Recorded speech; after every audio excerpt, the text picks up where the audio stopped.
Today on Ryerson's Evaluating Design, the Good, the Bad, and the Ugly, we will be looking at the 10 Dundas East building.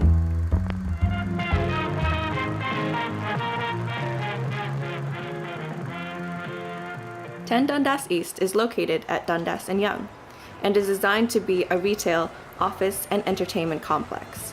Today, we will be investigating if the building matches its intended design. Let's move in. 10 Dundas East facilitates its purpose of being a retail, office, and entertainment facility, with a Future Shop, a Cineplex of 24 theaters, an Adidas clothing store, and several restaurants including Jack Astor's, Milestones, and a Spring Sushi. Sushi! What works? The building excels at serving as a commercial space. Interior retail space is utilized to its fullest potential. The exterior space is also utilized with giant video screens and billboard advertisements varying in size. The building is utilized at many hours of the day, and the theater doubles as lecture halls for Ryerson students during off-peak hours. This maximizes the use of the building at more times of the day. Businessmen and students grab lunch at the food court, while partygoers enjoy the restaurants. Visitors have indoor access to the TTC and path. Bright signage on the exterior attracts and draws people into the building. What doesn't work? What doesn't work? Well, firstly, there are wayfinding means of getting from floor to floor, whether it be by elevator or by escalator signage, reflection on interior. There is a lack of clear wayfinding and vistas to destination. The interior and exterior evoke a cold industrial gloom from exposed pipes and exterior fans. The impact on human behavior upon entry is that there are no designated areas for people to sit if waiting for someone else. This can leave people agitated while waiting, as others may walk by and bump into them, or they may feel in the way and not know where to stand due to large amounts of traffic flow consistently going through the space.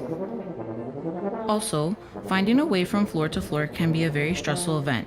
Having something so familiar on the main floor, however, might make people feel uncomfortable with the space when entering, and the lighting within the building on each floor tends to vary. Some places are darker and lack the exposure of natural light, whereas other spaces are engulfed with it. This could lead to people wanting to stay or wanting to leave quicker depending on the amount of light in the space. The high levels of noise due to it being a very public space may also have a negative effect on the people, and some may not be able to handle the volume of noise. An issue within the 10 Dundas East building, aside from circulation, is the way in which wayfinding methods are implemented throughout the space. Having multiple levels in the building, there are various stores, restaurants, and retail venues that program each floor. However, with these different outlets, there is a lack of clear signage and direction to inform users where to travel to for their intended destination.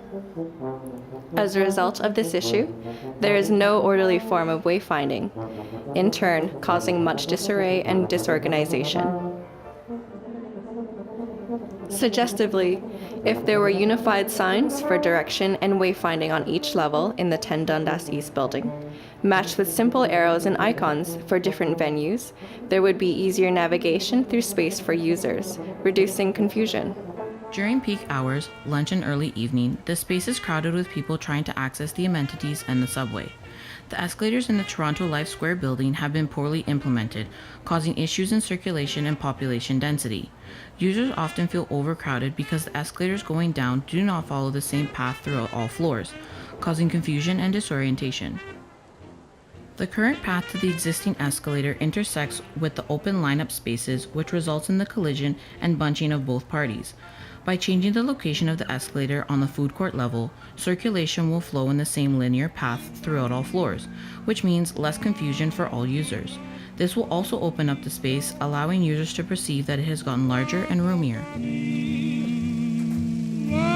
To conclude our evaluation on the 10 Dundas East building, it excels as a retail office and entertainment facility, but lacks wayfinding means for the users. To correct this current issue, a solution would be to keep means of circulation, specifically escalators, in a parallel path. And that wraps up our episode today from Ryerson's Evaluating Design, the Good, the Bad, and the Ugly. Join us tomorrow where we take a look at Charles House. This guy.